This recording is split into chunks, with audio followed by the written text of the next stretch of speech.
Alrighty, so I know I'm pretty late to this whole thing. I probably should have made the video way earlier, or should have just done it in general way earlier, but just in case you haven't done it, there are a bunch of like pretty easily done challenges nowadays with the characters that we have, where you basically go through, and because they added hell difficulty to the boss battles, and they also added some new challenges for like Belmoth as well, if I'm not mistaken, down here. Yeah, you beat Belmoth by yourself with just your team on different difficulties. I don't know why I didn't do this sooner, but it's actually insanely easy.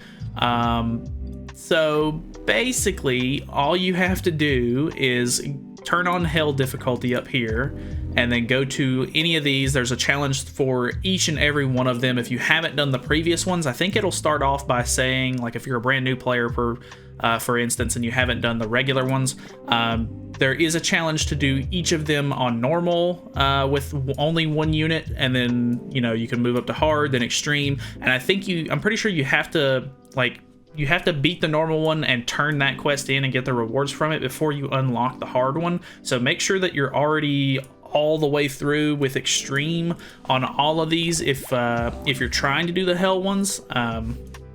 So yeah, basically all you got to do is switch it over to hell difficulty, go to any one of these. Obviously the hardest one is going to be this last one because it's what's his name, Gustav and Frisia are on the team. Or no, not Frisia, Veronica. No, her name's not Veronica. What is her name? I can't remember her name at this point. It's Vivian. Yeah, both of these characters right here, Gustav and Vivian, both have a skill that can freeze you. Gustav's has to be... No, I think Gustav can just do it at level 1 as well, which is kind of annoying. So that's going to be the biggest issue. Previously, I was just using the one Escanor for a lot of these challenges, but if you have Assault Meliodas, he's honestly insane for it. If you don't have Assault Meliodas, the basic trick here is that if you're just using one unit, you can only use one skill per turn, but you can actually bump that up to 2 and still get the challenge done by just using one of your friend's units. So any of these units down here, you can basically just add them to the team. So for example, if I didn't have Assault Mode Meliodas, maybe I just had, I don't know, just regular Estarossa. I could be like, oh, well, I don't have Assault Mode Meliodas, but you can back out and refresh this list as many times as you need to get whatever heroes you want, and I could be like, okay, I'll just use this guy's Assault Mode. So I could just be like, okay, I'll put on, you know, an Association, whatever the case may be. It bumps up my CC quite a bit. Obviously, I'm still not going to be able to go first, but I can basically just start up this match. It'll be like, oh, hey, you know, you need to equip more heroes, but, you know, you have to do it alone, per se. You can obviously use a friend's unit, and it still counts for, you know, you doing alone.